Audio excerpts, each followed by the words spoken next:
Picture this. You're a server at a busy restaurant, working double shifts to make ends meet. And at the end of the night, you've earned $150 in tips, money that customers gave you directly for your hard work. But come tax season, the IRS wants their cut of every single dollar. What if I told you that could all change under Trump's latest policy proposal? Today, we're diving deep into one of Trump's most talked about campaign promises that's suddenly trending again: eliminating taxes on tips. This isn't just another political soundbite. It's a policy that could affect millions of American workers and reshape how we think about tipped income in this country. During his 2024 campaign, Donald Trump made a bold declaration that captured the attention of service workers across America. We will eliminate taxes on tips. On the surface, it sounds simple enough. Workers in restaurants, hotels, casinos, hair salons, and countless other service industries would no longer have to pay federal income tax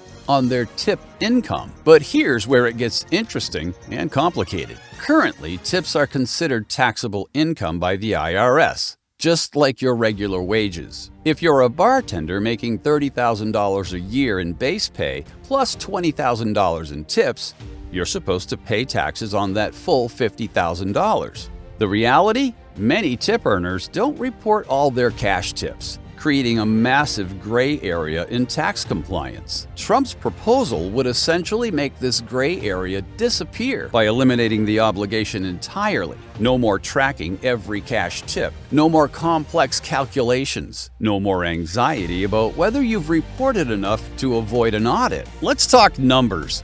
According to the Bureau of Labor Statistics, approximately 4.6 million Americans work in tipped occupations. We're talking about servers, bartenders, hairstylists, casino dealers, taxi drivers, delivery workers, and many others who depend on tips as a significant portion of their income. The average server makes about $29,000 per year, including tips, while bartenders average around $31,000. For many of these workers, tips can represent 50% or more of their total income. In high-end restaurants or busy tourist areas, some servers can make $60,000 or more annually, with the majority coming from tips. Here's what's particularly interesting. This policy would disproportionately benefit workers in Republican-leaning states like Texas, Florida, and Nevada, where the service industry is massive and minimum wages for tipped workers are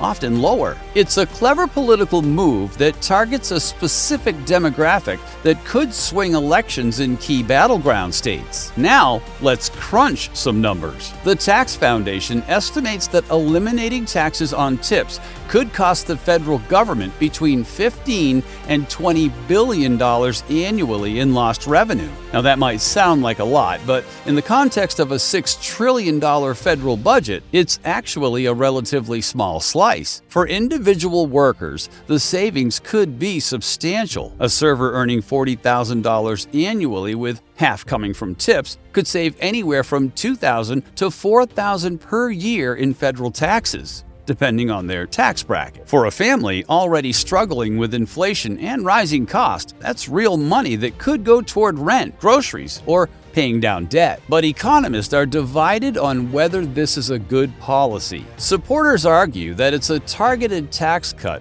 that helps working-class Americans who often struggle financially despite working long hours in demanding jobs. Critics worry it could create perverse incentives, potentially leading to more jobs being restructured around tipped compensation to avoid taxes. Here's where things get tricky. How exactly do you implement a no tax on tips policy without creating massive loopholes? The devil, as they say, is in the details. First, there's the definition problem. What counts as a tip versus a service charge or commission? If a high-end consultant starts calling their fees tips, do those suddenly become tax-free? The IRS would need to create clear guidelines to prevent abuse. Second, there's the enforcement issue. Currently, employers are required to track and report tip income for their employees. Would this system disappear entirely?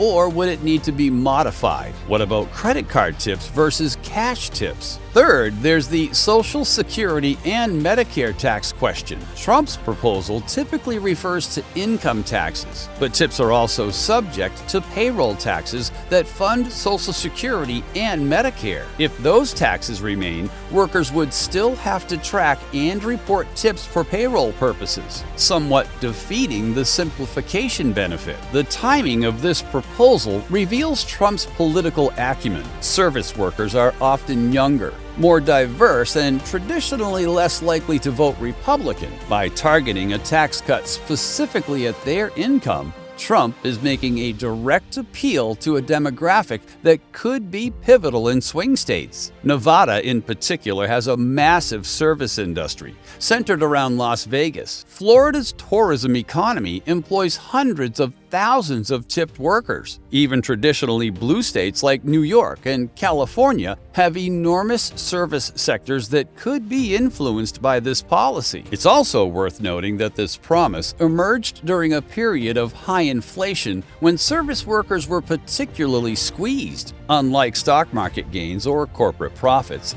tips are immediate, tangible income that workers feel directly.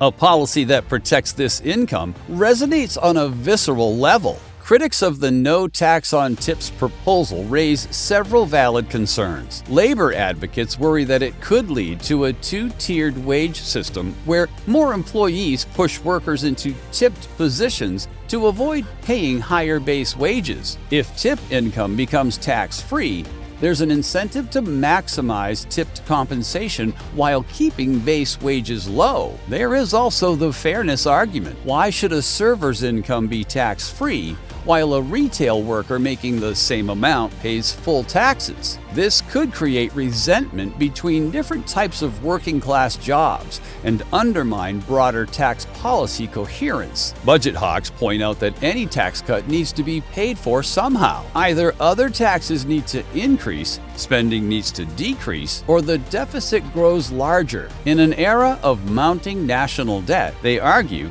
targeted tax cuts like this are fiscally irresponsible. As Trump prepares for his presidency, the question becomes, can this actually become law? Unlike many presidential policies, tax changes require congressional approval. Trump would need both the House and the Senate to pass legislation implementing this change. The good news for Trump is that Republicans currently control both chambers of Congress. However, even within the Republican Party, there are fiscal conservatives who might balk at a policy that reduces federal revenue without corresponding spending cuts. The implementation timeline matters too. Tax law changes typically take effect at the beginning of a tax year. So, if passed in 2025, workers might not see benefits until they file their 2026 taxes. However, Trump could potentially push for immediate payroll adjustments that would give workers more take-home pay right away. This policy debate reflects larger questions about America's tax system and economic priorities.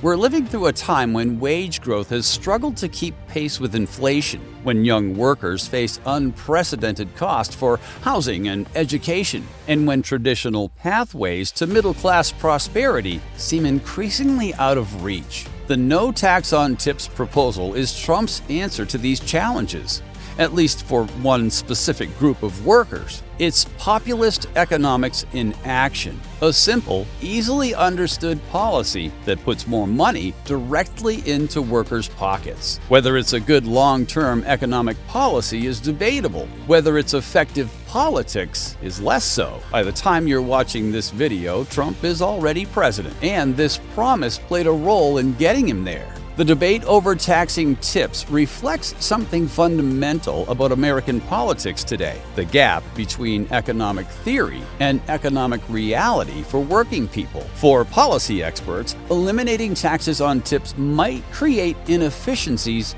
and loopholes. For a server working 2 jobs to pay rent, it means keeping more of their hard-earned money. As this policy moves from campaign promise to potential reality, millions of American workers workers are watching closely. Will Trump deliver on this commitment? Can Congress pass the necessary legislation? And what will the long-term consequences be for both workers and the broader tax system? What's certain is that this issue has struck a nerve. In a political landscape often dominated by abstract policy debates, no tax on tips is refreshingly concrete. It's about real workers, real money, and real lives. Whether you support Trump or not, this policy represents his ability to identify issues that resonate with everyday Americans. The service workers who helped elect Trump will be watching to see if he follows through. Their financial futures, and possibly their voting patterns, may depend on it.